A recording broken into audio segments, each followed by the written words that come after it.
दोस्तों नमस्कार, जय हिंद, वंदे मातरम। जम्मू एंड कश्मीर से एक बहुत बड़ी खबर निकल करके आ रही है। मीडिया, सोशल मीडिया पर आप देख ही रहे होंगे कि कश्मीर में एक बहुत मैसिव बड़ा टेरर अटैक हुआ है टूरिस्ट के ऊपर। जम्मू एंड कश्मीर के इतिहास में टूरिस्ट के ऊपर होने वाला ये सबसे बड़े और ब्रूटल अटैक्स के भीतर आता है। पिछले साल ही वैष्णो देवी जाने वाले बस के ऊपर अटैक हुआ था टेररिस्ट के द्वारा, वहां पर भी फायरिंग किया गया था। और अब 22 अप्रैल दोपहर 2:30 बजे के आसपास में पहलगाम के बैसरन करके एक जगह है जहां पर मिनी स्विट्जरलैंड भी जिसे कहा जाता है, वहां पर टूरिस्ट को घेर करके उनके आइडेंटिटी पूछ करके, उनके धार्मिक रिलीजियस आइडेंटिटी पूछ करके उनको मारा गया। पूछा गया कि तुम हिंदू हो या मुसलमान हो। उन्होंने कहा हिंदू हूं, नाम क्या है, ये है, ठोक दिया गया क्योंकि तुम हिंदू हो। ये ब्रूटल अटैक जो हुआ है ये किस तरीके से हुआ है, और सबसे बड़ी चीज क्यों अब टूरिस्टों को भी बख्शा नहीं जा रहा है। जम्मू एंड कश्मीर के टेरर के इतिहास को अगर आप उठा करके देखिएगा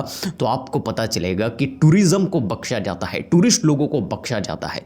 लेकिन अब ऐसा क्या हो गया कि टूरिस्ट के ऊपर ही हर साल हमले हो रहे हैं। ये घटना हुआ है जम्मू एंड कश्मीर के अनंतनाग जिले के पहलगाम के बैसरन में, जिसे मिनी स्विट्जरलैंड कहा जाता है, जहां पर टूरिस्ट लोग जाते हैं या तो पैदल या फिर घोड़े के ऊपर चढ़ करके, क्योंकि इस वैली तक पहुंचने के लिए किसी भी तरीके का व्हीकल का इस्तेमाल नहीं किया जाता है। ये वैली चारों तरफ से जंगलों से घिरा हुआ है। लगभग 22 अप्रैल दोपहर के 2:30 बजे जब सब टूरिज्म का मजा ले रहे थे, प्रकृति का आनंद ले रहे थे, अचानक उसी जंगलों के भीतर से कुछ टेररिस्ट बाहर निकलते हैं, हाथ में assault rifle, AK-47 hand grenade और हैंड गन लेकर के, पिस्टल लेकर के। टेररिस्ट बाहर आते ही टूरिस्ट लोगों का रिलीजियस आइडेंटिटी पूछना शुरू करता है और गोली मारना शुरू करता है घेर करके। जो वीडियो सामने आए हैं वो इतने दर्दनाक और इतने डेंजरस और भयानक है। छोटा छोटा क्लिप मैं आपको दिखाना चाहूंगा, पहले इसको देखिए। उमरा चलना यार, ओ ये था कोई दिसता जहांगीर तो यार, बिहारियां पीछे जुल दे यार, तुम मौत ही कश्मीर गेंद है।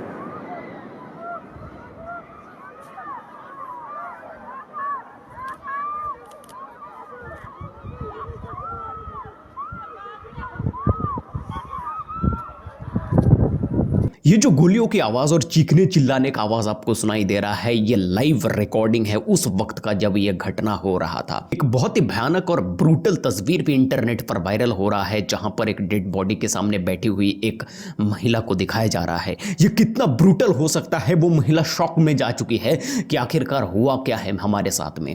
कुछ मिनट, कुछ घंटों तक तो यही समझ में नहीं आ रहा था कि हो क्या रहा है या फिर हो क्या गया हमारे साथ में, क्योंकि एक सिविलियन जिन्होंने कभी बंदूक देखा नहीं है अपने एंटायर लाइफ में, उसके सामने अगर AK-47 से फायर किया जाए तो उस फायरिंग के आवाज से अंदर डर बैठने लग जाता है सर। और उसी AK-47 से उनके ऊपर फायर किया गया है, तो शॉक में वो लोग हैं जो जिंदा बच गए हैं। मैं आपको बताना चाहता हूं मंजूनाथ और पल्लवी जी की घटना।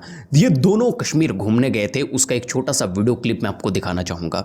हम इंडियन ट्रैवल स्टोर्स में बुक करके कश्मीर प्रवास में आए हैं। अब हमारा कश्मीर टूर का दूसरा दिन है। कल हम बोट हाउस में ठहरे थे। बोट हाउस तो बहुत अच्छा था। अब हम शिकारा राइड कर रहे हैं। शिकारा राइड कर रहे हैं कश्मीर में। शिकारा राइड करवा रहे हैं मोहम्मद रफीक जी, और हमारा सब टूर ऑर्गेनाइज किया है काजल Thakur ji, Indian travel store से।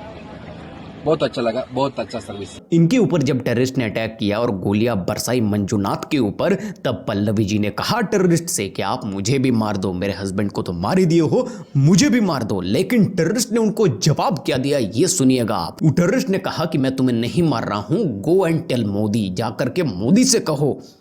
जिस बंदे ने मेरे पति को मारा ना, वो वही जा रहा था। मैंने उसे बोला मुझे भी मारो, तूने मेरे पति को मारा। मेरे सन में भी बोला, तो उसने हमें नहीं मारा, उसने बोला मोदी को बोलो। इस अटैक के पीछे साइकोलॉजी को आप समझिएगा सर, लेकिन घटना अभी भी खत्म नहीं हुआ है। इस ब्रूटल टेरर अटैक में 28 लोगों की कंफर्म मौत हो चुकी है, 21 से भी ज्यादा लोग बुरी तरीके से घायल है, जिनको वहां से एयरलिफ्ट करके हॉस्पिटलाइज्ड किया गया है। हो सकता है उनमें से भी कई सारे लोग ना बचे, ना सरवाइव कर पाए। पहलगाम में मौजूद टूरिस्ट देश के अलग अलग कोने से आए हुए थे, वेस्ट बंगाल, कर्नाटका, दिल्ली, मुंबई। इस टेरर अटैक का जिम्मेदारी लिया है लश्कर तैयबा ने। एक ट्वीट भी किया है इन लोगों ने, इन भड़वे, मैं गाली नहीं देना चाहता लेकिन फिर भी उन्होंने एक ट्वीट भी किया है और ट्वीट पर कहा गया है कि जो लोग भी जम्मू एंड कश्मीर में आकर के बस रहे हैं 370 हटने के बाद, जो सेटल्ड होना चाहते हैं, जो टूरिज्म के लिए आना चाहते हैं, यहाँ पर मत आओ, यहाँ पर मत आओ, वरना हश्र यही होगा, वरना हालत यही होगा तुम लोगों का। हम आएंगे और रिलीजियस आइडेंटिटी पूछ पूछ करके तुम्हें मारेंगे और ये घटना रुकने नहीं वाला। और इस ट्वीट पर चेतावनी दिया गया है कि इस तरीके के ऑपरेशन फिर से किया जाएगा, ये ट्वीट पर कहा गया है। सर, जब ये पूरा घटना हुआ तो हमारे पीएम नरेंद्र मोदी साहब इस वक्त पर इंडिया में नहीं हैं, वो सऊदी अरब गए हुए थे दौरे के लिए। हालांकि वो आ रहे हैं इंडिया, अमित शाह जी वहां पर पहुंच चुके हैं, बहुत सारे मात्रा में फोर्सेस को वहां पर डिप्लॉय किया गया है, ऑपरेशंस चालू है। CRPF, Jammu and Kashmir police,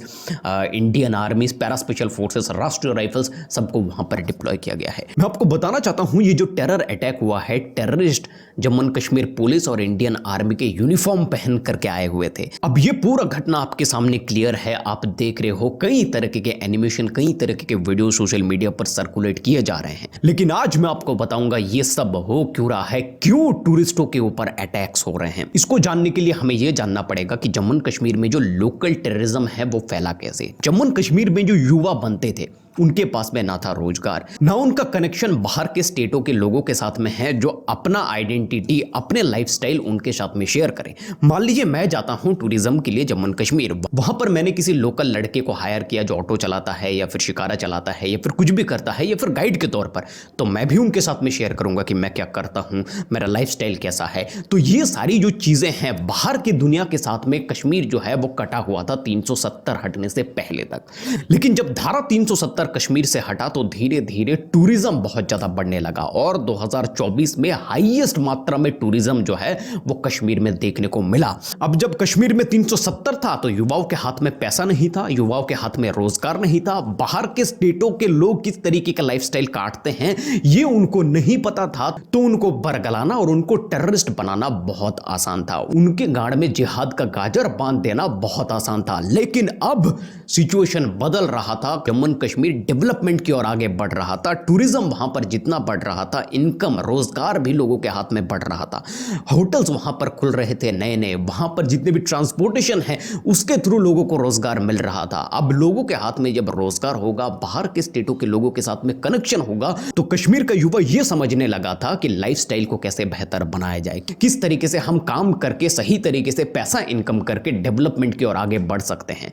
बाहर के स्टेटों के लोग यहां आ रहे थे, वो भी समझा रहे थे, उनका लाइफस्टाइल देख करके भी ये इन्फ्लुएंस हो रहा था और इस तरीके से जो टेररिज्म है उसका डाउनफॉल हमें कश्मीर में देखने को मिला, लोकल टेररिज्म का खात्मा होने को मिला था। लेकिन अब इसी के ऊपर वार किया गया है, ये जड़ के ऊपर वार किया गया है। अगर टूरिज्म ही खत्म हो जाएगा तो धीरे धीरे फिर से वही हालात आ जाएंगे जो हालात 370 लगने के वक्त पर था। युवाओं के हाथ में पैसा नहीं रहेगा, उनको बरगलाना आसान हो जाएगा, उनको समझाना, उनके गाड़ में जिहाद का गाजर डालना यह आसान हो जाएगा, उनके हाथ में बंदूक थमा देना यह कह करके कि कौम खतरे में है ये आसान हो जाएगा। अगर वो अनपढ़, जाहिल, गवार रहेगा, बाहर के लोगों के साथ में मिलना जुलना नहीं रहेगा, तो वो समझ भी नहीं पाएगा कि कौन सी चीज सही है और कौन सी चीज गलत। ये कहानी है सर। और लश्कर तैयबा के हर एक ट्वीट पर ये जो ट्वीट किया है, इस हादसे की, इस घटना की रिस्पॉन्सिबिलिटी को लेते हुए उस पर भी ये चीजें क्लियरली मेंशन किया गया है, क्लियरली बताया गया है कि हम चाहते क्या है। यहां पर किसी भी तरीके का इंटरफेरेंस हम नहीं चाहते हैं। बाहर के जितने भी टूरिस्ट है वो आना बंद कर दे, यहां पर जो सेटल डाउन होने के लिए आ रहे हैं वो बंद कर दे, बस हमें अकेला छोड़ दे ताकि हम कश्मीरी यूथ को बरगला सके, उनके हाथ में बंदूक थमा सके, उनको टेररिस्ट बना सके। और मैं आपको बता रहा हूं ये टूरिज्म के ऊपर अटैक ये खत्म नहीं होगा, ये बार बार होगा, बार बार होगा, आने वाले समय में हर साल होगा। और इस चीज को रोकने का एक ही रास्ता है, उस टेररिज्म नाम के पेड़ को जड़ से उखाड़ फेंको।